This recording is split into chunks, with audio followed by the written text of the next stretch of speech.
drink, let the chaos begin.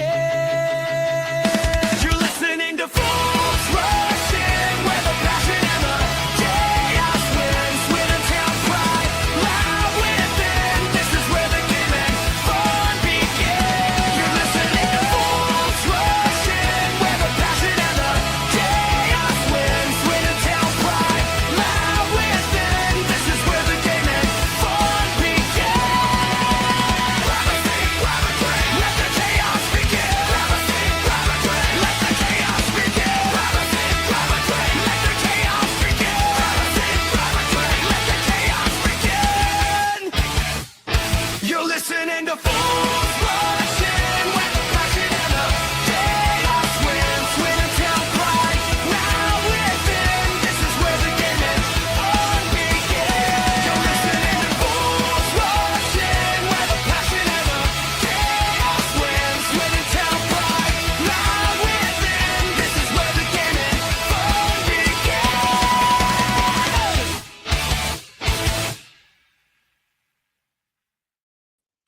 Good evening, everybody. Happy Monday, and welcome to Fools Rush In, where after two successive wins for Swindon Town, is belief finally back amongst the ranks that the season's objectives could still happen. And as someone in the infancy of their pro career comes off the bench to dazzle, delight, and set up someone who has been causing havoc for many a year up and down the British Isles to score the winner, we ask, is age but a number? In what was a fantastic weekend for all of the clubs we talk about. Swindon Town won, Swindon Town Women won, Bassett won, Corsham won. It was pretty much the perfect weekend. There's not much else to say but that. As always, we come to you live on Facebook, on YouTube, and on X, formerly known as Twitter. So whichever app, no matter where you are in the world, you are more than welcome to come and join us in the live chat, like Harvey has done. It says, good evening, I'm back. Good evening, I'm forward. There we go. I can see two of my three panelists semi-chuckled at that. You could tell who are the dads that appreciate a dad joke and who is not a dad and has a sore ass today. That is all I'm going to say about the panel before I bring them on. There is plenty to discuss. A little look ahead of what we have to come this week as well. On Thursday, we have our next episode of Late Limbs FC. On our pilot show, we saw that Woody got a high-priced offer that we rejected, and Nick scored a winner and then got sent off. What's going to happen this week? Find out on Thursday from 8:30. And then on Friday, here's a treat for you. I'm not going to give too much away, but I am out. I'm missing my first show in however many weeks it is. Woody could not commit to hosting it, so we've looked for alternatives. I put it out in the group. Craig said he couldn't do it. Rich didn't answer. Kieran didn't answer. Liam is unavailable to do it. So who's hosting on Friday? Well, I'll leave you to find out. And if there's enough want for it, I'll leave this up to you. So pass it around to all your friends and let me know. On Saturday, the timings work out just about that if you fancy it, I'm happy to throw in an extra on the whistle, 5:30 to 6:30 on Saturday, where you can come on, tell me what you thought to Saturday's game, and you don't have to worry about BBC bias or the blocking out of foul language, because, hey, we are Fools Rush In, we do what we like. So if you want it, it is there. There can be an on the whistle, 5:30 to 6:30 on Saturday. Just let me know. Lipo says, Ben, I can tell you of all the fools, Ben is the least likely to want to host anything. He has been asked several times and he is shit scared of breaking it. So let's say it's not. That Mike says, is it Bowd's time at last? I've been speaking to Bowds about hosting duties. I can't say what the agreement is because it might upset one of the panelists, but there is a potential agreement in place. We will come back to that at a later date. Anyway, intro questions and then panel. It wasn't the one I was planning to do today, but as it came up in a conversation earlier, and then I was talking to one of our panelists about it, I thought it would be a good one. So what I would like to know from tonight's panel and from you watching wherever you are in the world is if you could describe yourself using one song title, What song title would you use? Have a good think while I say hello to tonight's panel, starting with the man who is so important, so busy, and so connected to the world in general that he has spent 5 minutes in the lobby and completely ignored us for the entire time, not even said hello. And then even while the intro was on, he just held his phone up to the camera so I couldn't see his face. Evening, Woody. Good evening. I was eating my dinner, to be fair. I was scoffing my dinner down. I figured that was the case. That's normally what you do when you turn your camera off. Yeah, because I'm not a fan of people seeing me eat. So yeah, it was. Yeah, I was scoffing my dinner down quickly, and then when I was looking at the phone, it was because I could see myself on the camera, and it looked like I was just like looking at the intro like this, but actually my phone was just below eye level. So I thought I better raise my phone so I don't look like I'm like that. And then you stitched me up by putting something on over the intro with me going. But yeah, I like that your automatic assumption is that I'm going to stitch you up. Well, I'm waiting for that revenge. I am waiting for that revenge. So, but yeah, I was admiring the New England away kit actually. So. Yeah, I'm a big fan of that. So, yeah.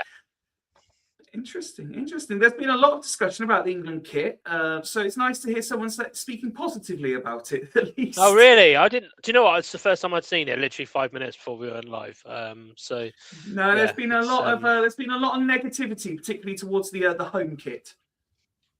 Oh yeah, but the home kit always gets a bad rap, doesn't it? Because it's really hard to make a white top look interesting, isn't it? So it's to be fair, it's the same with a lot of shirts. Like if you take even Swindon, like we've had some nice kits, don't get me wrong, but if you take a normal football club, it's always the third kit that is the fun, exciting one. It's never the home kit or the away kit. It's always the third kit that's actually exciting.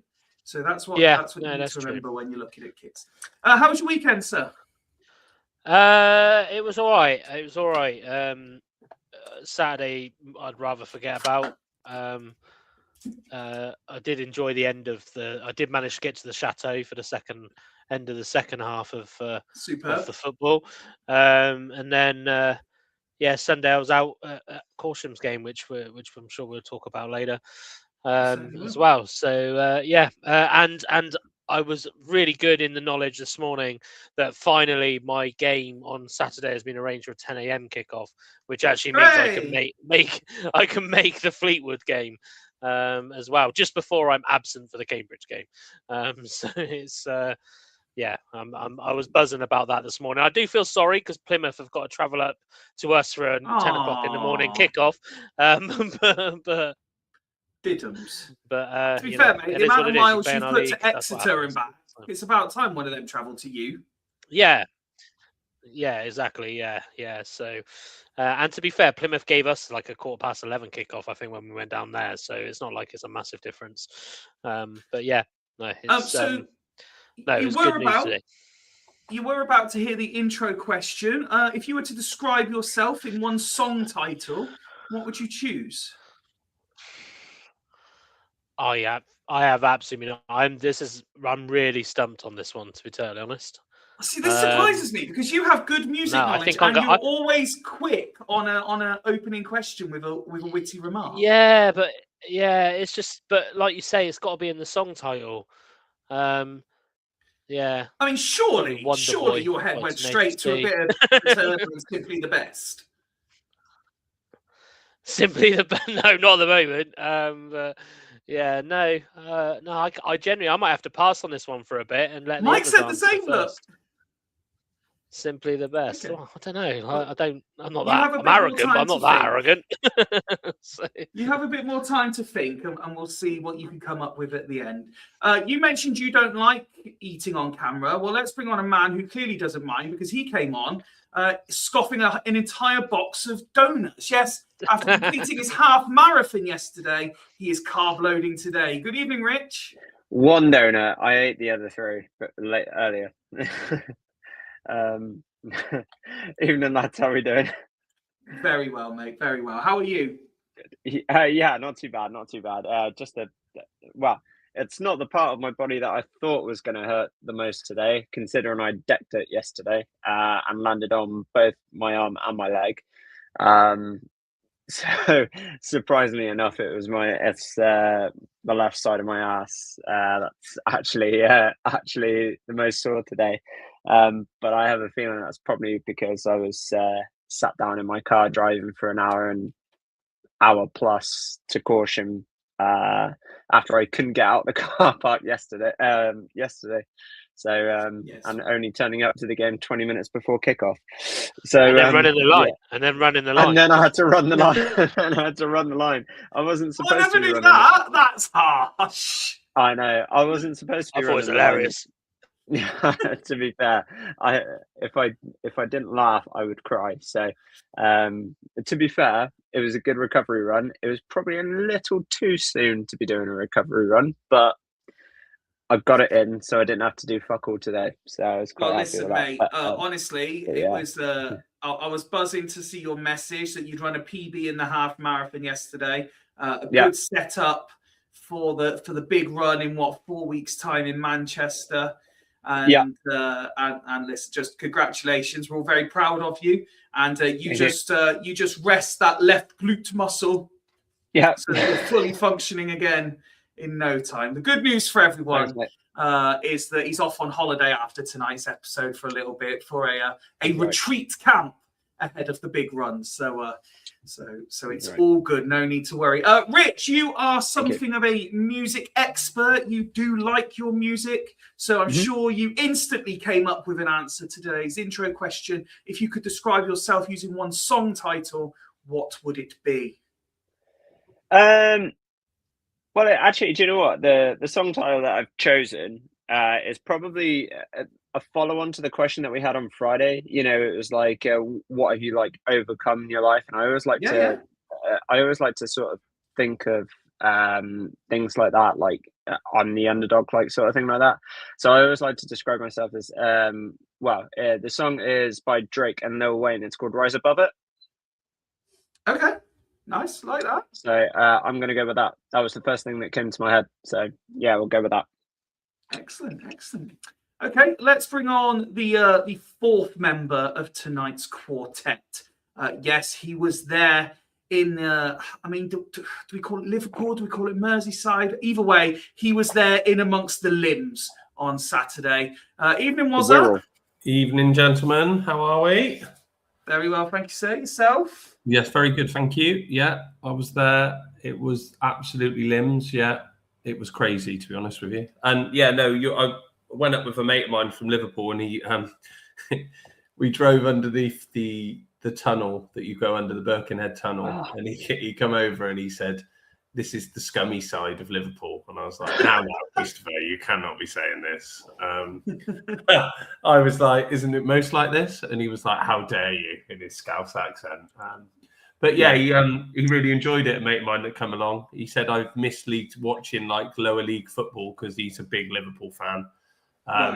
But he really enjoyed it. It was getting involved. I actually got a voice note from him this morning. Fifey, if this goes through, this might be really good. This was his favourite chant of the whole game. Shit ref again, ole ole. Again, ole ole. Shit ref again. Shit ref again. Shit ref. Yeah, that was his favourite whole game. Love that.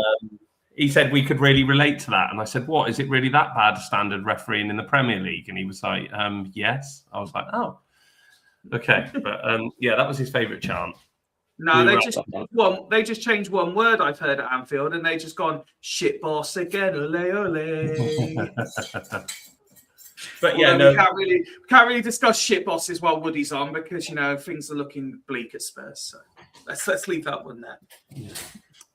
Sorry. And again, equally, things aren't looking too rosy at Stamford Bridge for Rich. So we might as well leave it there as well.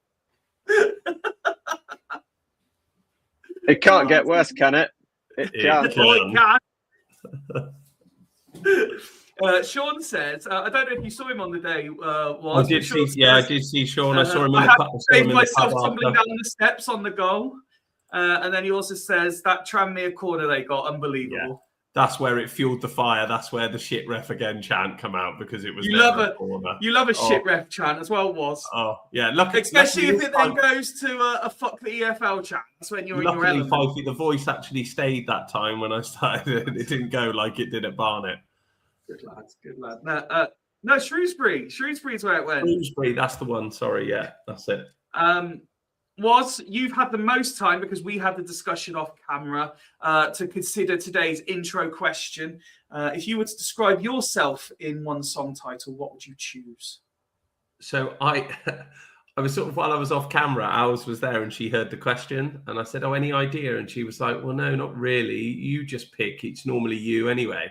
And then I was just like, the one that come into my head, because she always says, "Well, you just do it your way anyway." I've gone Frank Sinatra, My Way. Oh, classic. The ultimate funeral song. Love it, was. Yeah, that's the one. That's what I was gonna pick. Yeah. We're just too insane. Right, I'll go My Way by Limp Bizkit then. You could do it that one. You do that one. Shame. Well, the reason this came about, as I was telling, was that it's because I made an inappropriate joke in the office. Oh, another one. Yeah. Woody, HR, you'd be having a field day with 5 feet.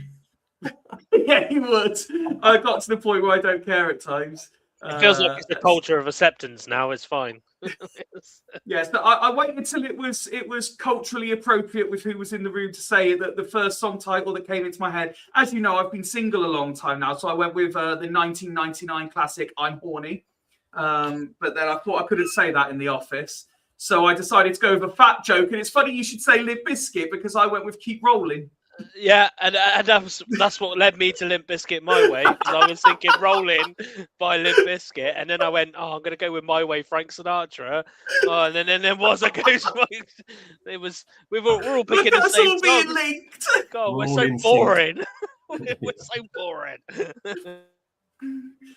James says, what's his favourite is we've had a shot. A fair point, actually. Yes, a fair one. Barnet. It's Holloway's favourite as well. That's Holloway's favourite, yeah. Anyway. I'm gonna ask him. I'm gonna get Halls to ask him which one do you prefer. We've had a shot, or we're top of the league, or we're going up. But ask him which one he prefers out of the two. Or the 6-7 meme, obviously. Or the 6-7. 6-7. That's how. That's his answer when Horse asks him how many attacking subs he plans to use. 6-7. 6-7. Anyway, let's not try and pretend that we can make that work on FRI. Let's get straight into it. And whilst you were there, it makes sense to start with you. Firstly, it's widely known, no matter who you support up and down football, basically what you want to do is you either want to win 3-0 plus and be comfortable for 90 minutes, or if you're going to win by a single goal, you definitely want it in injury time. Scoring in the 91st minute is definitely better than scoring in the first minute. So just tell us, how did those limbs feel? It was mental. Like, it was just, it just felt huge. It was one of those, it was actually for a 0-0, it was a really good advert for League Two football. I keep saying my mate Chris come along and he really enjoyed it. He said, like, for League Two football, I couldn't get over, like, he said some of the players, the quality, and he was one of those, he just said, and even he was, I didn't even know how he was going to react. So I was in the middle, I had Chris and Theo. So as soon as we scored, I gravitate straight to Theo because Theo's just going absolutely mad.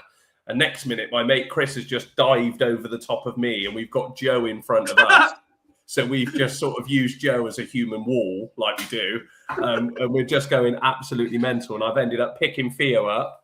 And then I've got a text from Arch saying, I've just seen us score the winner and you picking Theo up in the stand. And it was, but mate, it was class. You're absolutely bang on. There's nothing beats a last minute winner. It's just absolutely immense. The feeling, we'll come on to the game itself. But yeah, that moment is just, they're the best moments in football.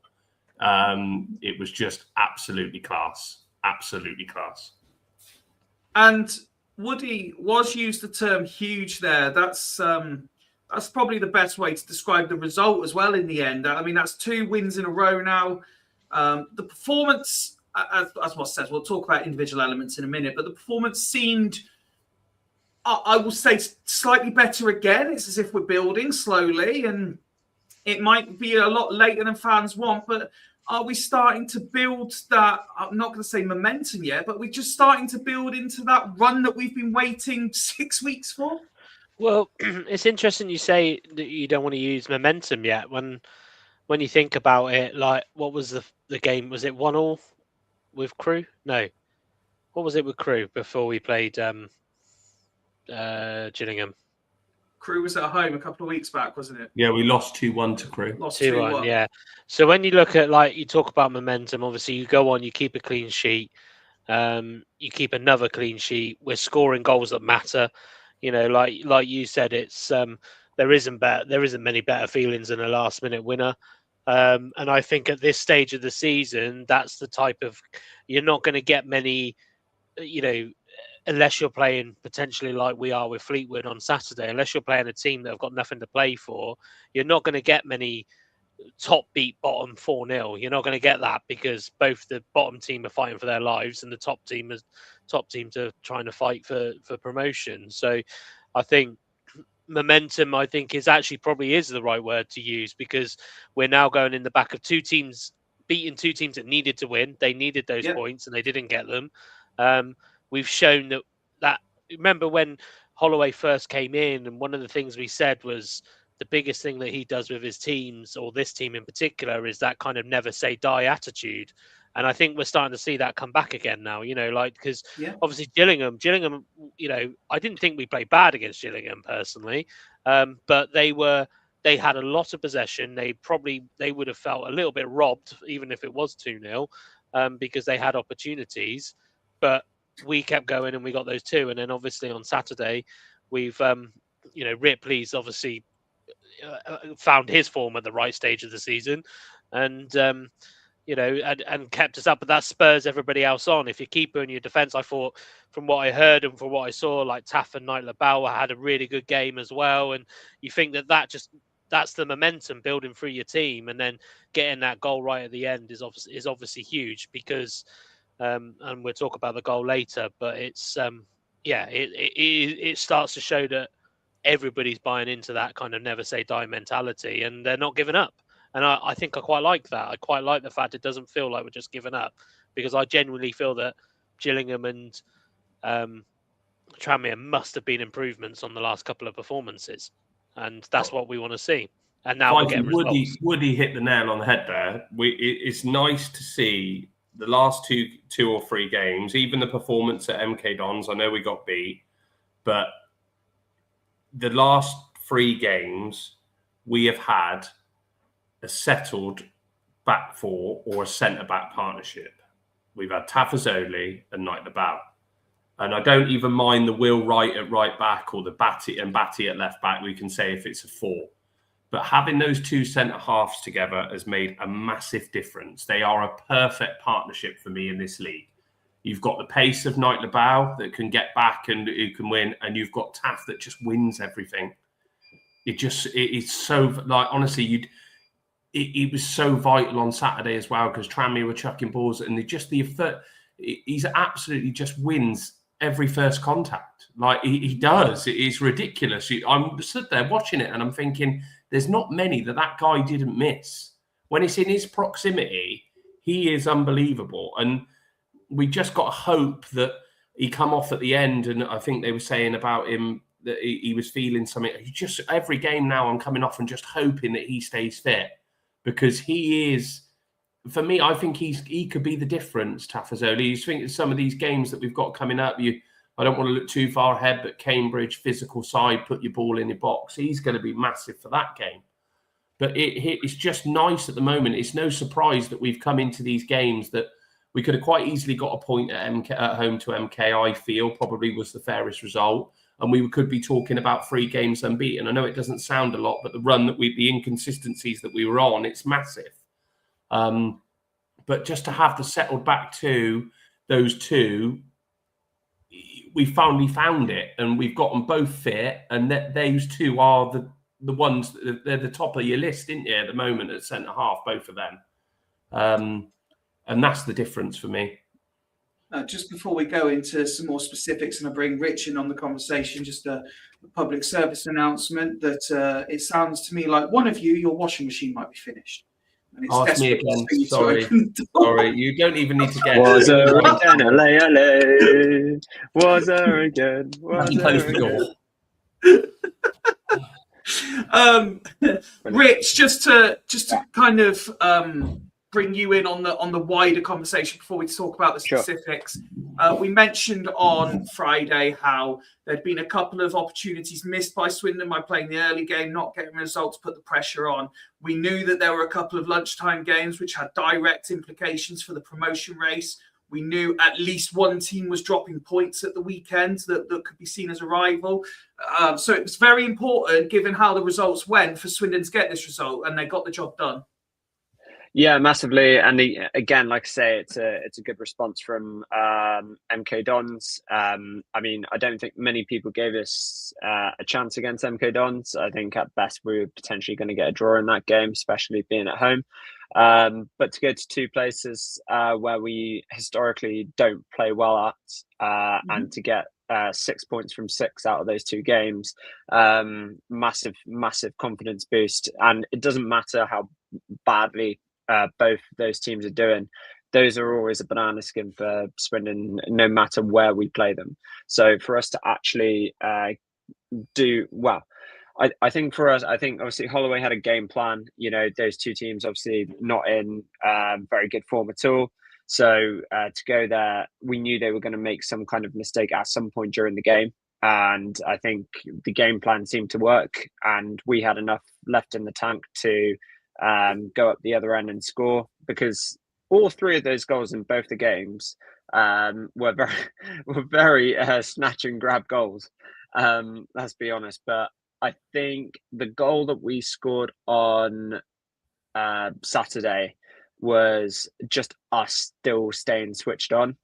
And you know, obviously it came from a quick free kick, I think, from Fletcher Holman, and Tranmere weren't set at that point, so we obviously went over the other side, switched it very quickly, had Okaligbe and Hoylett bursting into the box, and yeah, it was just a tap in from there, really. So, you know, things like that, moments like that, you know, I mean, I think those are the kind of things that we'll sort of remember in terms of this season. But also, I think it just shows how much we want it, and it shows how much we will do to go to the very, very end. I was saying to Wazza in the pre-show, off camera, that game, well, the way that we finished that game felt like when we played Stevenage at home under Wellens and got a late 90th minute winner that game, and the rest was history then, wasn't it? So hopefully that is a game that we'll look back on towards the end of the season and you know, think, bloody hell, that was a really, really big 3 points there that we stole right at the final minutes. So fantastic to get 6 points from 6 out of those two very tricky away games, and hopefully those places won't be too much of a burden for in future. But hopefully we won't have to play either of them next season, because Very true. Very true. I mean, if you asked me last week after MK Dons, I mean, I sent that video message to the chat, and after that I was just like, we're not even going to get playoffs at this point. But it's good that Holloway's actually, you know, sort of Excuse me. just gone back to a little bit of basics, you know, seeing who we were up against, obviously seeing the form that they were in and stuff like that. So, you know, we knew they were going to make some kind of mistake, and it worked. So fair play. 6 points from 6, 3 goals in those games. Doesn't matter how you win them. And 2 clean sheets as well. So happy days.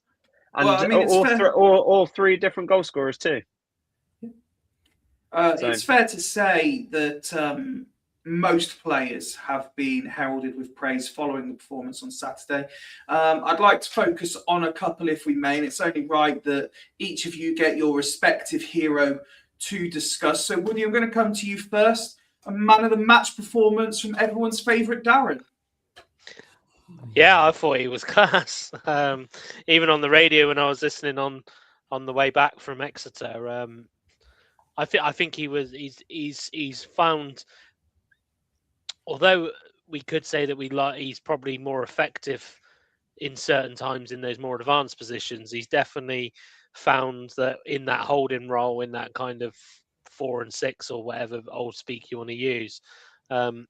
He had a lot of composure over the ball, didn't he? And I think it allowed Kilkenny to be a bit more expressive and Borland to be a bit more expressive as well. So yeah, I think it was good to see. I think obviously typical Darren did return when the complete mismatch of Darren Oldacre versus Kane Woolery just towards the end. Yeah. I don't know where that one was in the plan, but actually, to be fair, I think about 10 minutes before that, the ball goes over into the corner and, Darren and Oldacre's actually, sprinted back about 30, 40 yards to try and make sure. And then he's just kind of almost like so composed and just played it out. And I think that's the Oldacre I think we, apart from the set piece side of it, although we haven't really seen that at all this season, that's the Oldacre we thought we were going to get, that very composed over the ball. And I think we have had it at times this season, but he has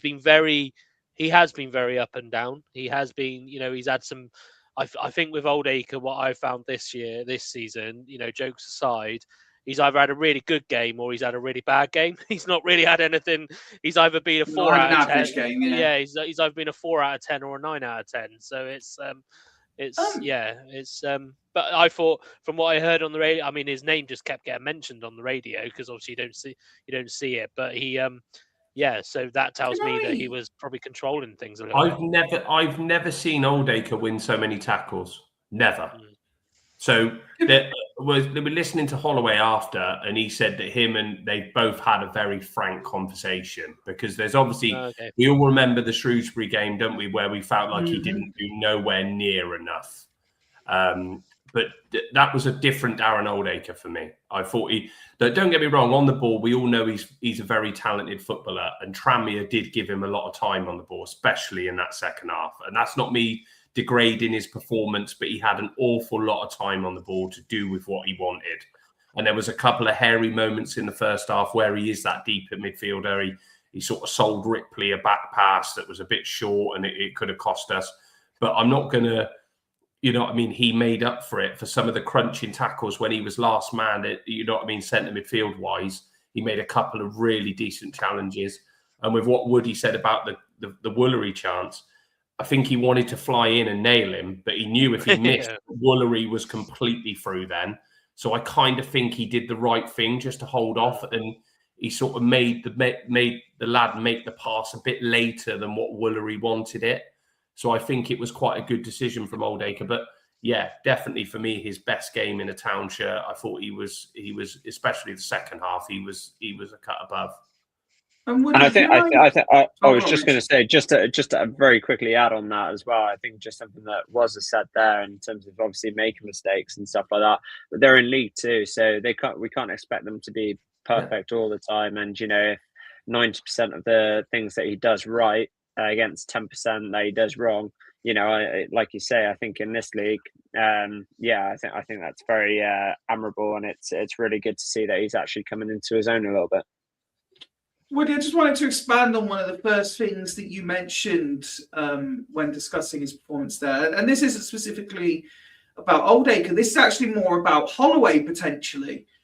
Because this isn't the first time we've seen that kind of roles reversed used. We saw, or we've seen Tom Nichols being dropped further and further back. And we know towards the end of last season, when he was being played in that role, he was doing it very effectively. But equally, we've seen players like Clark be moved into that more attacking midfield role, if you mean, so that he could do that defensive press higher up. Is this something that you see being used more and more in football, or is this just something? Is this like a Hollowayism? I think it's probably something I'm about to praise Holloway for something I regularly criticise him for doing. I think when you look at Holloway had no doubts that Tranmere were going to, and was hit the nail on the head, that Tranmere were going to sit back. So when you give a technician like Oldacre time on the ball, which in itself is criminal, really, I think that's why he's playing it. He played him further back then because he knew he was going to have time on the ball.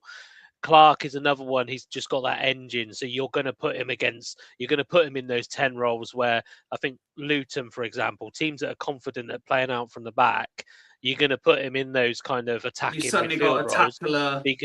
Because you've got somebody who can press. So with all the criticism I give of Holloway for seemingly adapting to the opposition, actually on that stage it does work a little bit because he's exploiting weaknesses, which is something I've said so many times this season in terms of the way I've approached games is, you play to your strength but you exploit their weaknesses. And if Tranmere are going to sit back, it does give time for technicians. We saw it in the second half with I think at one point just Tafazoli was back on his own, because we could shove that many people forward and that gave more time for the likes of Oldacre, and as I like to call him, Simple Borland, and things like that. Like, not in a bad way. Borland for me is like a young Kilkenny in some ways. He does all the basic stuff right. Doesn't set the world alight. Kilkenny's by far our best player, but Borland, in how it was in 7 years that separates them. In 7 years' time, Borland's going to be a very, very similar to Kilkenny. So, but yeah, it's. I think that's maybe what he's doing. I'd like to think if he is, I'd like to think that maybe that is what he's doing, and he's adapting in the right ways. Then, rather than going shit, their best thing is we're just going to try and counteract their best options. We're actually going to exploit their weaknesses, and that's possibly what he's done. Okay. Whilst let me bring you in next, then we've already seen a few comments in the chat about the effect that Palmer had on the game. Yeah, he definitely seemed to have found a call in that he comes off the bench and he makes a difference, because he gave us a focal point which we were crying out for. On the flip side to that, at the moment, I don't see what Holman offers starting. That might be a bit of a controversial point, but I've watched three games now that he started, and I don't feel that he said the same thing post-match. Yeah.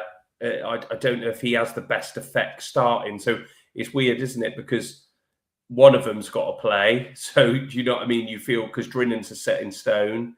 So who do you play the other? Yeah, Holman didn't offer the best for me on Saturday. You can't doubt his work rate. He's still very much there. But I think against a tiring defence, he definitely is more beneficial. But when we needed the change of style, and what I'm quite enjoying this Palmer in the 10 at the moment, because he does offer you that little bit of a composure. He can get on the ball. He wins flicks. And he's flicking them on now into people that are there in front of him, rather than him being the top line. So then he's flicking them on to hoping that someone's going on. And one thing he definitely did offer is when we got that goal, and we, like you said earlier, we were panicking, thinking who's going to drop in. Palmer was like a centre defensive midfielder when we needed him, because then he was in there when they were chucking the ball in the box. He was winning the headers. And maybe this is till the end of the season. Is this how we're going to carry on with it? Maybe. Because he does have an impact when we need a goal, and Holloway's going all guns blazing, and we need to get strikers on the pitch and stuff like that. But it is hard for him, because at the top end of the top line, you're reliant. He hasn't got that pace, has he, to get in behind? He isn't that Drinnan or the Holman or the Ola Kigby from running at players, but he offers you something completely different. And I think someone said in the comments earlier that whisper it, but it does seem like they found a position for him now. And now Oldacre's dropped deeper, like Woody said. You feel like it would be in that 10, it will be either a Ollie Clark or a Palmer, because they'll offer you something completely different. Clark will be that presser, but then when he's done his job, Palmer can come on and pick up the pieces, and he can have that bit of quality that you might need at the end of the game and score you a goal or set up a goal or so. He did. Go on, sorry. No, sorry, mate. I didn't realize you.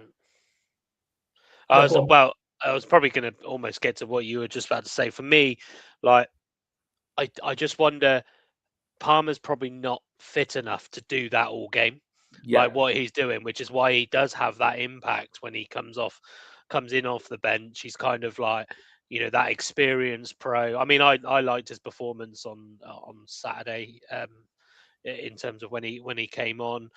He does demonstrate more of what he's capable of doing, and probably more. I'm now on Saturday and Bromley away, as we mentioned before. That's when I start to see what we brought Palmer in for.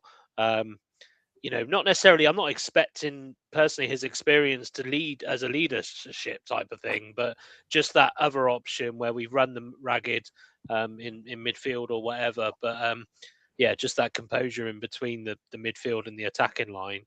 I agree with you. I think that was probably there was another game I think recently as well where I probably said quite similar to. It might have been Gillingham. Did he come on against Gillingham? He did come on. He had a chance, didn't he? He had that strike from a long way. Oh yeah, out. of course, yeah. Could have scored. But in the nicest way, I just don't think he's fit enough. That's why we can't. I think that maybe, including myself, unfairly judged him because he's just naturally. I think he's naturally not a 90-minute player. I mean, even when you look at Wrexham, he wasn't playing week in, week out every game, was he? So is it a case that he's just not naturally a 90-minute player?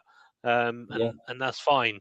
Holman is one of those for me that I think looks like he makes more of an impact off the bench because, again, almost a flip reverse to Palmer. He comes off the bench and he's got 90 minutes. He's got 90 minutes worth of energy he can put into half an hour. I mean, with Holman, for me, the level of experience and composure he had to start that free kick move that led to our goal. He's put that down and he's waited. I'm a bit gutted they left that off the highlights on Sky Sports, to be fair, because I was watching it back tonight because I couldn't remember who he passed it into before it went back out to the left. But he waited, and normally a youngster would put that ball down and try and get it forward as quick as possible. But his composure there was really good. But I just think, Wazza makes a good point. There is question marks whether he's a starter or a finisher. But it's I do think is it a case that we're almost expecting what we normally see in the last 20 minutes, half an hour, when Holman comes on. Are we fairly judging his whole 90-minute game to be like that? But it's a good option to have, isn't it? Just seeing what's going on in the chat. I've flashed most of these up anyway, but Sam says, with regards to Oldacre, the Michael Doughty look he's gone for is helping him out. Yeah. I also think Kilkenny getting back to his best is helping out in midfield. James says that Clark would be a decent striker if he had pace. Holman just can't play on the left. It has to be the right. Sam also says about Palmer's performance, he also provides another defensive option. And Sean says directly, sort out that photo that looks pissed in frame, Rich. I have no idea what you're talking about. Hang on, let's have a better look at what's going on in Rich's background. Which one could he left? I think it's the second. Yeah, the second one in from your left shoulder, maybe. Yeah, over your shoulder. Which one? Mate. Over your shoulder. I think. So as we're looking at it. It's on your right, so it's over your left shoulder. The picture isn't straight in the frame. Oh right, okay, yeah. No, I know. One of the spot from Sean. Yeah, fair right, play. Yeah. Fucking hell, Sean. Just gonna check my frame straight behind me. Let me go get my bubble measure. Okay, Rich, let's bring you in next, and it's only right if it's not me, it's you. We have to discuss the performance of Connor Ripley again. I think we briefly started mentioning it off camera in the pre-show, as you referred to it earlier. We'll now start saying that we do a pre-show, and it looks to be, and we've all said, even his harshest critics like you and I, he has it in him to be kind of a streaky goalkeeper where he'll be in bad form, and then he'll go through good form. And again, it coincides with results Is Ripley finding his form at just in the nick of time, you could say? Well, according to all like the player of the week or whatever the EFL class has, he's never been bad for us apparently. Because even when he's been bad, he's managed to get into team of the week. I mean, I think that probably just describes how bad the goalkeeping probably is in League Two, or how bad the defense is. Because I would probably put that down to a lot of the defense potentially. But Ripley, obviously, I mean, especially this season, I've not been his biggest fan. But I think especially these past 2 games, obviously he's to be honest with you, I was looking at a lot of the chances just back on the highlights of the saves that he did make, just to sort of reminisce as to what he was doing and stuff. And a lot of the saves that he made, especially on Saturday, were very straightforward. But at the end of the day, hang on, hold on. But at the end of the day, he's still got to save them. At the end of the day, I think the what best he's saying one was is it's his job. Yeah. Well, I was trying not to go there, but yes, yeah, it was. He did his job and he did it well, like sort of thing. So, you know, but again, that's what we need. We need somebody that's gonna, gonna be that rock, especially when we're having like long efforts being shot at us. That's what Ripley's good at. But they didn't really threaten us too badly, did they, Tranmere? I mean, like in terms of the efforts that they did have, they were either over the bar or they were perfectly set up for Ripley. And to be honest with you, that's what keepers want. You know, they just want to be tested. And Ripley was tested on Saturday, which is great for him. You know, so thankfully he kept a clean sheet, which was major. He made some really good saves against... One thing I will say there, he did make some really good saves against Gillingham on Tuesday. So I think that was definitely probably a confidence booster more than anything. And then coming in on Saturday, obviously in that good form. So he didn't make any errors or bad mistakes, which he has done previously. So, and again, like I say, you can't really go without saying 2 clean sheets either. So I'm really happy for him. He's coming into his own a little bit now. Let's just hope he can keep that confidence going and continue to communicate with his defence, because that's what good goalkeepers do, especially in moments and times like this where we're trying to push for 3rd place or automatic promotion.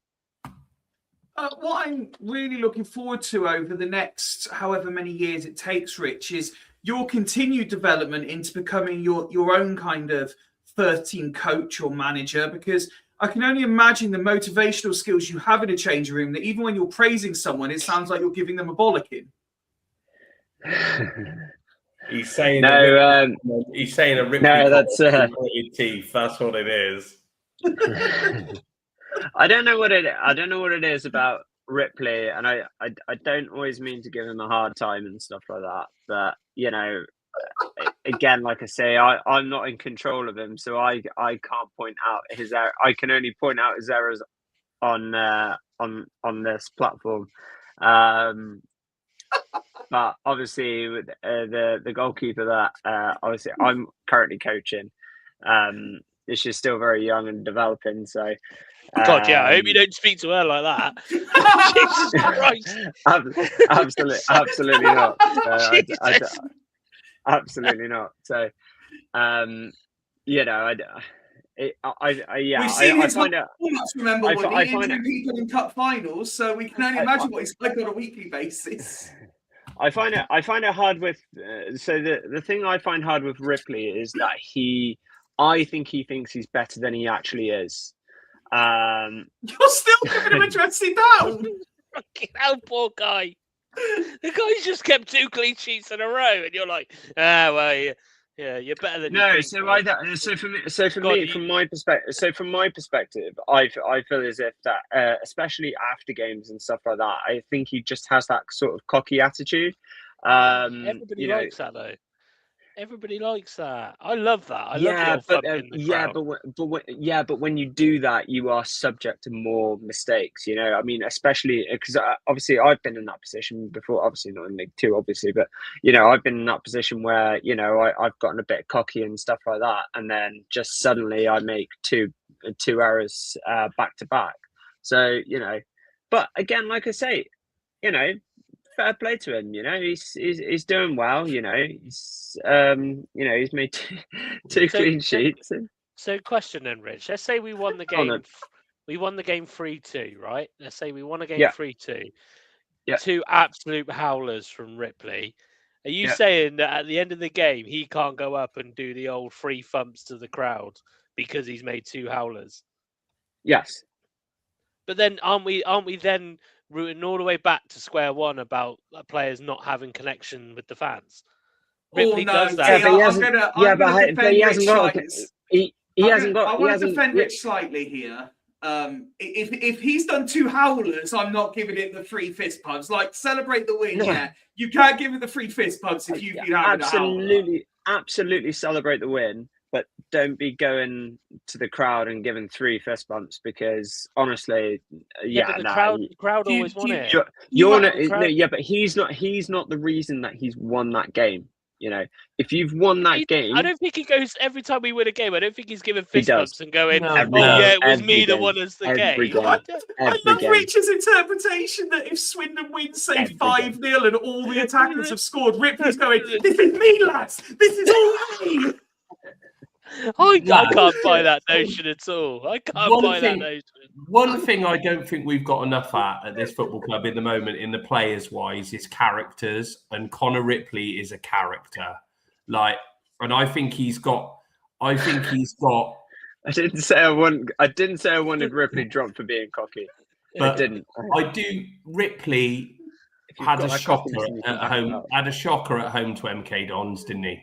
He didn't have a very good game at all, and I'm happy to say that. And I'm a fan of Ripley, but he has showed some serious character to come back at 2 tough away games, and he's pulled off some worldy saves. And questionably, you can say that he was man of the match for both of these games because he has pulled off some worldy saves. I disagree with Rich that he shouldn't just make those saves with that one at Tranmere where he's tipped round the post. He shouldn't just make that save. It is a really, really good save. I get it. He's got to make those. He's got to make some of the saves. Yeah, they're routine goalkeeper saves. And if he made a howler, but the one that he's tipped round the post has got us those 3 points for me. Because if we go behind, I just can't see us coming back and scoring 2. It just wasn't that sort of game. But Connor Ripley has got some serious character about him. And I think we lack that at the moment. I don't think we've got enough of them in the playing staff. I really don't. I think a lot of them are quite timid. And I think they actually quite enjoy Ripley taking some of that. And I don't mind it at the end of the game when he goes round to the fan. If anything, the fans goad him into it because they start going, whoa. And then what does he do? Just walk off and be disappointed. I think he does it. But celebrate the win, but you don't need. What was the away game? Fans goad him into that, Rich. The fans start that thing, and then you can see it's all around football at the moment, isn't it? Every team does it at the end of games. Yeah. You know what I mean? And players. There's always 1 or 2 players. Ours is obviously Fletcher Holman and Ripley are the 2 that do it. But and you saw it. We talk about the fans' engagement. You saw it when it didn't happen. Was it Luton? I think it didn't happen. We won the game at Luton, and they went like that, and nobody did. He knew what was to follow, would he? Yeah. No, but Lewis Ward was in goal. But I mean, none of the players did it. It was being goaded, and none of the players do it. So I kind of okay. Obviously, I've gone to the extreme of the 2 howlers point, but I like the fact that we've got a character that wants to do that isn't afraid of, because Holloway ain't going to come out and do it, is he? He sits there and just does that from about 50 yards away. It's that was progress, though. I think a few people have taken what I've said out of context. I have actually praised Ripley here, by the way, and have you? I have. I have said that he's kept 2 clean sheets. Absolutely fantastic. You know, like I said, against Gillingham, he had a man of the match performance. I thought he made some very, very good saves. Against Tranmere, yes, he made some good saves. I thought the saves that he did make were standard saves for him that he should be saving. But again, like I say, without him, we wouldn't have won that game. Absolutely. 100%. Absolutely. But I still feel as if that was the game plan. And I think, like Wazza said earlier, the defence really did help out in terms of minimising the risk of Tranmere scoring against us on Saturday. So, you know, and like I say, if you've got a good defence in front of you, it makes the keeper's job a hell of a lot easier. So, again, like I say, I'm not giving full credit to Ripley, but for Saturday's game. Tuesday's game, 100% man of the match performance. Saturday, he massively, massively helped, and he made some very, very good saves. So, yes. But, you know, So, like I say, we could sign off this and I hope he section. continues it.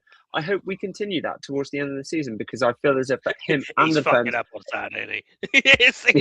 He definitely is. 100% Definitely. having an And I'm absolute going to be howler. back on. And I'm going to be back on here Monday slating him. And I'll be 100%. reminding you of that comment you made less than half an hour ago, where you go, "It's League Two football." Yeah. True. Yeah, fair. If Conor Ripley could kick a ball, he won't be playing for us. Let's put it that way. Well, yeah, there's that too. So, you know, but again, like I say, don't take what I'm saying completely out of it here, because I'll be. I'm 100%. Yeah. But yeah, still get Lewis Ward in my net now. So basically what we're saying is we can sign off that segment by saying congratulations, Connor, for contributing and nothing more. For doing Like your a job. Participation award. For doing for doing a good job. Yeah. He's doing his job.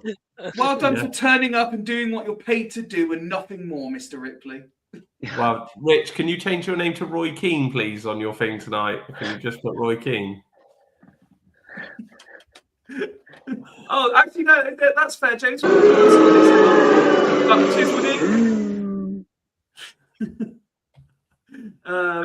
So there are a couple of other players. I mean, obviously they're all worthy of mention, but a couple of other players. I'm going to come back to you. A growing topic of conversation that me and Woody have had over the last few weeks has been the impact of substitutions and whether Holloway is making the right ones or not. It's fair to say, and as someone who has merely suggested the slightest form of criticism his way, Ola Kigby came on and certainly made an impact at the weekend. He was doing step overs like a prime Ronaldo for fun at times. And his direct running caused Tranmere all sorts of problems. And he was responsible for the assist for Hoylett's goal. Just talk to us about the impact that Ola Kigby made when he came on. You hit it there. Against a tiring defence, he is dangerous. He had opportunities one-on-one against wing-backs that were completely out on their feet with 15 minutes to go. His pace, his trickery, massive difference. And when you're chasing a winner or trying to win the game, and he is an ideal person. Like, I think I'm categorizing all of these as finishers now. Like, I don't want any of them starting. I can kind of see the Holloway effect at the moment. It's like, well, let's just stay in the game because we've got all these people we can bring on against tiring sort of defences. And I kind of get it. I kind of understand it. But when you're behind and you're chasing a game, it's hard, isn't it? But Ola Kigby was really good Saturday. Yeah, he come on, done what he needed to. He was running at players, trickery, putting balls across the box, couple of end product issues that it wasn't great, didn't beat the first man. But let's put it this way: if you're putting, he's a League Two player, was. And he had 15 minutes, and I reckon he must have put 6 crosses into the box. And the last one was the best one because it was composure. It was just so and that's what he deserved. He could have quite easily beat that man and panicked and just fired it across. Instead, he had the composure to stick his head up, and he saw that Hoylett was there, and he's rolled a perfect ball straight across for Junior. And it's moments like that he deserves a load of credit, because that was massive. He could have quite easily, with last minutes of the game, just fired it across. He could have quite easily had a shot himself, even from that tight angle.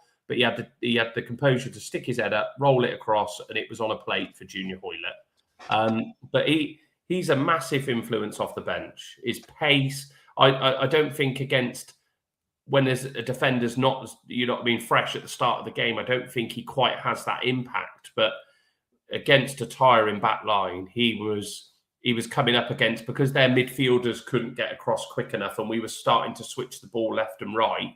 He was getting it one-on-one with a fullback, and that's what Olakigbe needs. He needs that one-on-one moment. You could tell that they were trying to get midfielders across to try and double up on him, but because we were moving the ball quicker, they just couldn't get there. And he was then one-on-one, isolated against a fullback, and that is when Olakigbe is at his best, because he doesn't do it every time. He won't beat them every time, but like you said, he's playing for us for League Two.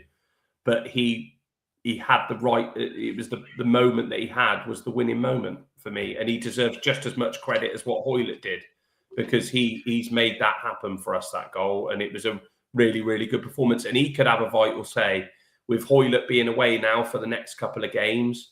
We're talking about Olakigbe. He is going to have. I can't really see him starting games, but coming on for like a Bodin or whoever he comes on for. He's got a massive influence, and he's a massive game changer, because at this level, and we've said this so many times, pace is frightening. And if you've got pace and you've got half decent quality with it, you're going to cause problems, and he definitely can do that. Woody, at the other end of the career scale, let's have a moment on the match winner himself. And I'm going to paraphrase slightly and generalize slightly, but this has been roughly the last, 6 weeks of Junior Hoylett's career. Okay, debut. What a player we've got on our hands. Best cameo we've ever seen. First start. Don't think he's fit enough to start. Since then, doesn't really offer anything. I don't know why he's in the squad. What is going on? He's only here to get ready for the World Cup. He doesn't care. Saturday, oh my God, limbs. He's done it. This is what he's capable of doing. Football fans really are fickle, and they would. Yeah. I've probably said half of those you just said. But I mean, Hoylett, I'd put him in the same conversation as Palmer a little bit. It's kind of like he is a very useful player to bring off the bench. I mean, I'm still bemused how he's. Well, I'm not bemused how he's got in it, because he is a bit of a Canadian legend, and how Knight LaBelle hasn't got in the Canada squad. That's a bit of a strange one. But yeah, I think Hoylett might be one of those, again, that's using his experience when he comes on. Obviously, the composure for his goal was fantastic. We talked about Olakigbe putting years upon his experience, years above his age in terms of his composure, and then that finish was really smart. But I just think that, I don't think Hoylett's he's not going to be a starter for Canada either. So I think actually him playing for us in those kind of like last half hour moments is probably where we're going to see the best of him, to be honest. I think he is going to be a last half hour player, maybe second 45 minutes or whatever. He is a player that I think on his day he's a bit like he's a much better version of Oldacre technically, in terms of but Oldacre and him do quite similar things. They can both do they could do two players with one turn, and things like that. Whereas Hoylett does it in the really horrible areas of the field for defenders. So, but yeah, it's I think he's a good player to have around. He's a good player to have on the pitch. He's obviously working hard and looking after himself. So he's probably a bit more of in the nicest way, probably a bit more of something for players to look up to, because he is playing that international football as well. So you got the youngsters in the squad like Knight LaBelle and things like that are seeing an experienced pro being called up to the World Cup, etc. So I just think he's. I mean, they say that they want him around the place. I mean, what does he do? Does he do card tricks? Does he have a sing song? Does he do quizzes in the evening? I mean, what does he do? I'm joking, by the way. Yeah, I completely agree with you. I'm sure many people have. I can't work out. One day I'm going to ask. ask Rich, who do you prefer, Mick McCarthy or Roy Keane? Because you can't like both. This is very true. And I watched Saipan the other day as well, and I saw a clip of Nick just talking about saying that pretty much everything in that film was untrue. So, quite funny, but yeah. It would typically be a question I would ask on Friday's show, Rich, but Woody has raised the point, and I think it is an interesting one to discuss, especially as I'm not here Friday. We have 3 internationals, big call-ups. Knight LaBelle is not one of them, and Holloway has said, while we're in this run of form, he wants to play the games. He's not interested in pursuing a cancellation. Had Knight LaBelle been called up as well, do you think that postponement would be more likely? Yeah, I think so. But because we know he's not keen on Mabete necessarily. Hoylett, we have lots of attacking players. Yeah, but if Clark's back, he'll just put him at centre back, though, won't he? Well, yeah.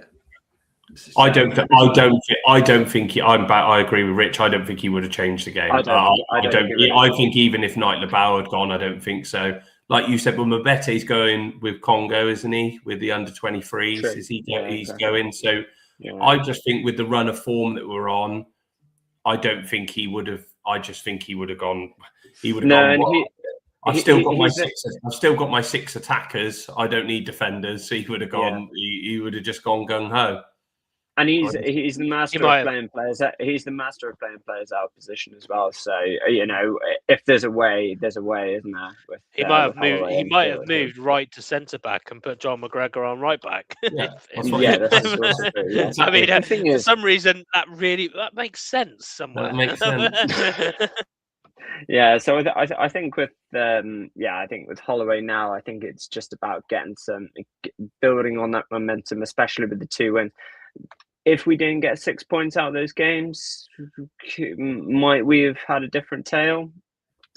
Possibly, but now that we've obviously got 2 wins from 2 away from home, I think and especially with these games being huge. I mean, what is Fleetwood? I think it's one loss in 10 games or something like that. And then obviously the big game against Cambridge, the players would be back for that, and we don't want our first game coming back with those players and everybody not playing a game that week to be Cambridge, because we all know that's an absolutely huge game. So I think for Holloway now, I think he's sole focused of where we need to be, and he's got a big enough squad to be able to do it too. We're all saying like these players that aren't even included in the squad, like where are they, like sort of thing like that. Well, this is their chance now. This is their opportunity to step in and claim that chance. So there's plenty of opportunities there, and I think Holloway's probably done the right thing there. Okay. Open question, and Wazner, I'm probably aiming this more at you as you were there, but equally for the other 2 guys as well. Before we move on, is there anything else from Saturday's game you'd like to discuss ahead of moving on to the next feature? Holloway showed a bit of appreciation to the fans. He did? It did. It was only something. 2 games in a row as well. It was only something. He did it against too. Yeah, it meant a lot. But I agree with Sean's point at the top of the show. That was one of the best atmospheres at away game that I've had from the away fans for a long time. This just seemed to be a constant.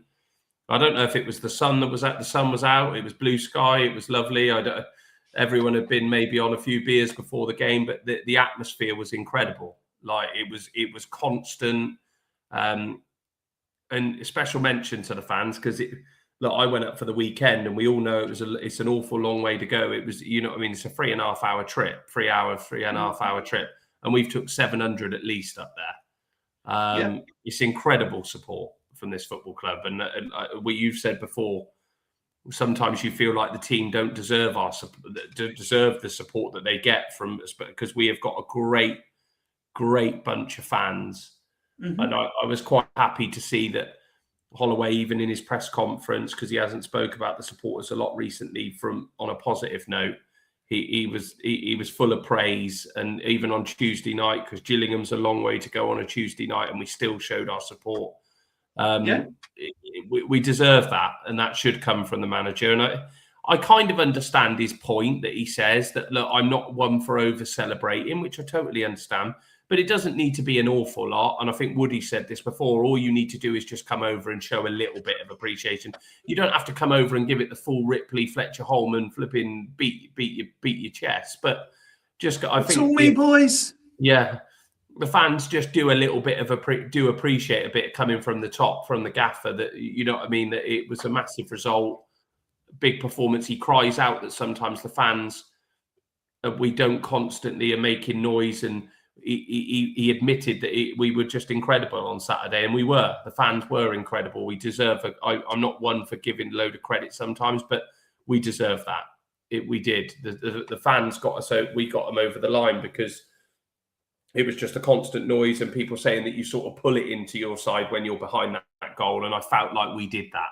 And it was one of those games. And Tranmere at the other end, they were great support up in the Kop stand at the end, which was, they didn't have an awful lot in there, but because of how big the stand is. But it was a great game of football and a great advert for League Two football from teams at both ends of the spectrum. And that's why we've banged on about this all the time.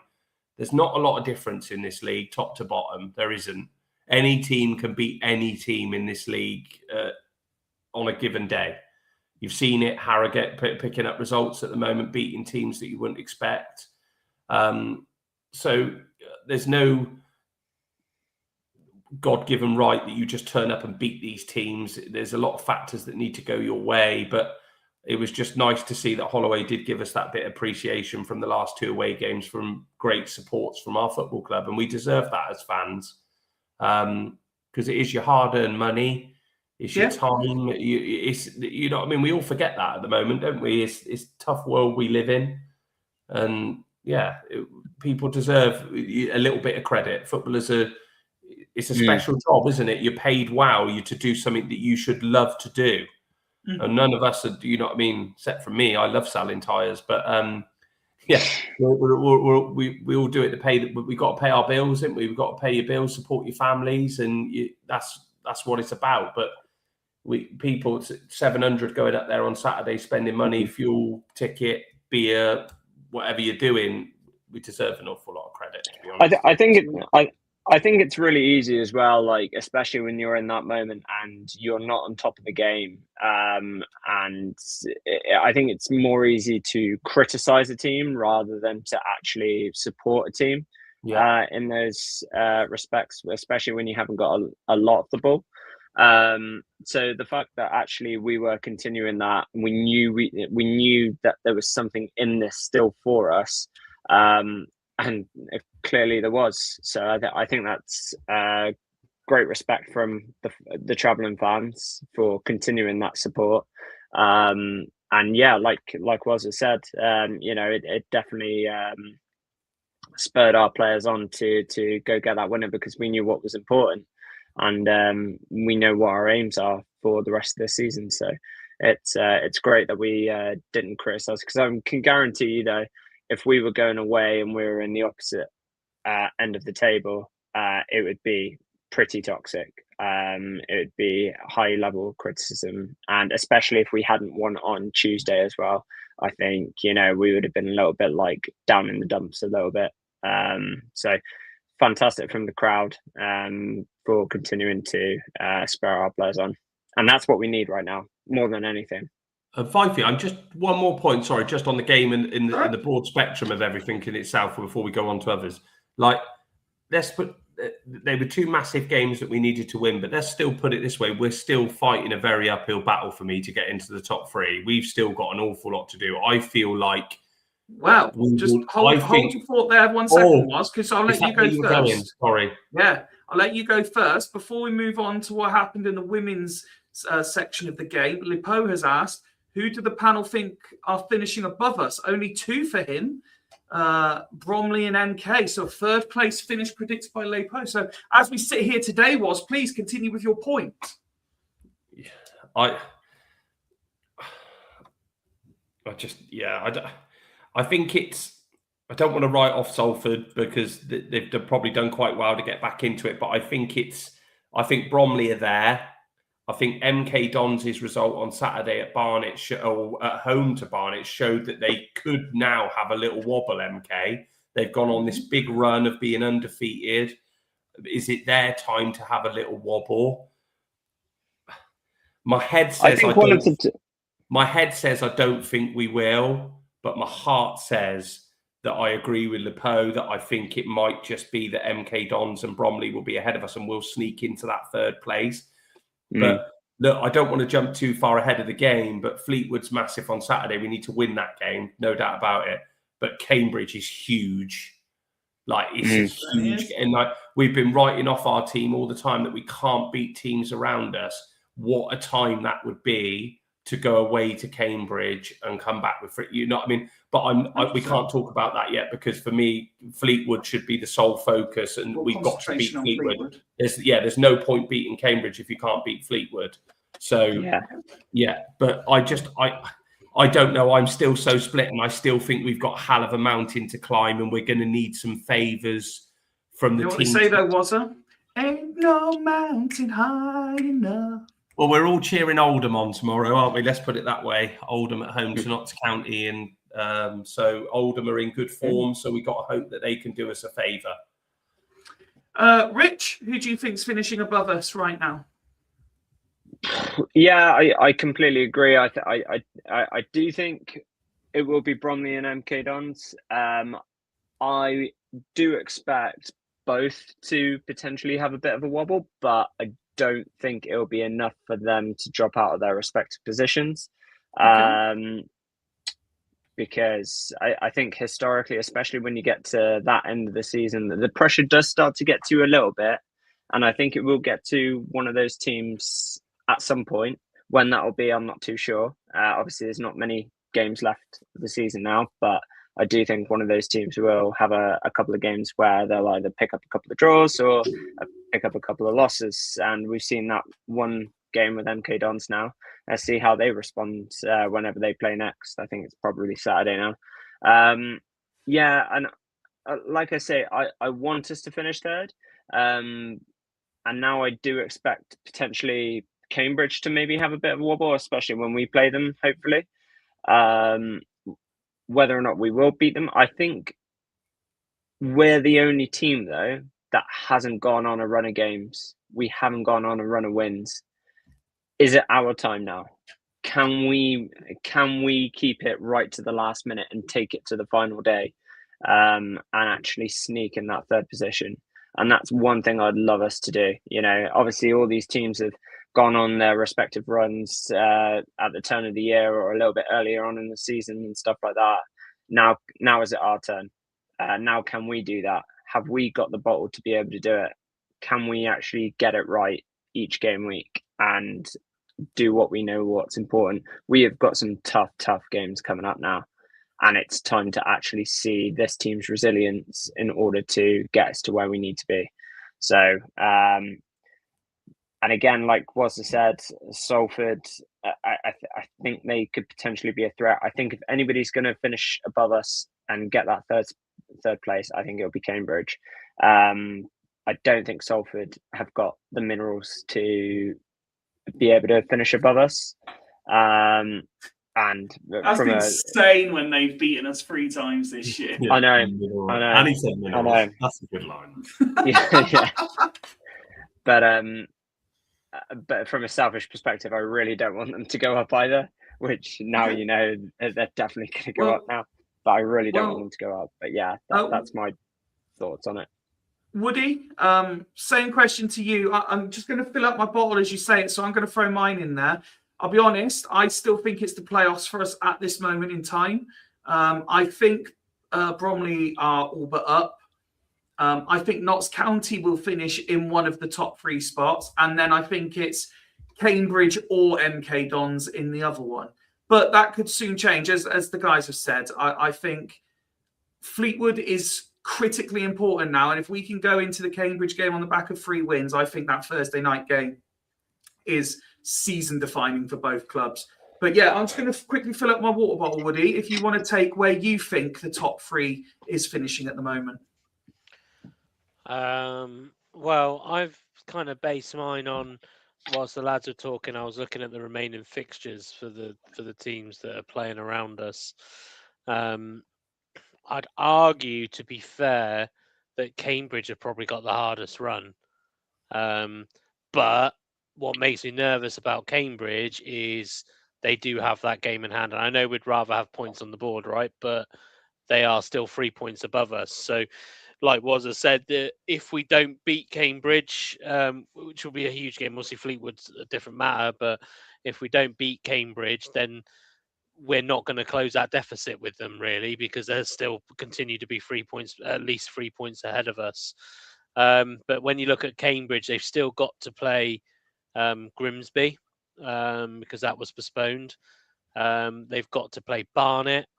Barnet, looking at them, they're a little. Well, they're not impossible for the playoffs. There's a lot of teams around that last playoff spot, isn't there? There's a lot of They've obviously got us. They've got Cheltenham, who they're kind of just riding away a bit in mid-table, aren't they? And then they've got Notts County, which is obviously a massive game. They've got Bromley. Now, looking at the date, that could be potentially the day that Bromley could win the league, because Bromley won't be an easy one, and that's Bromley at home as well, as in Bromley at home.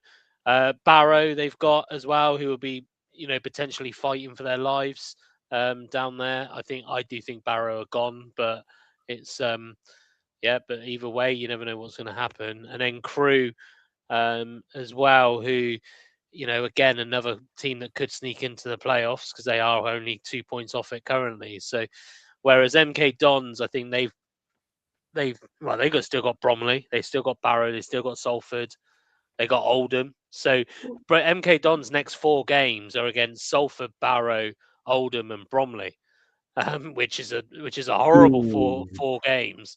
And they're all within a week of each other. So 2 weeks of it.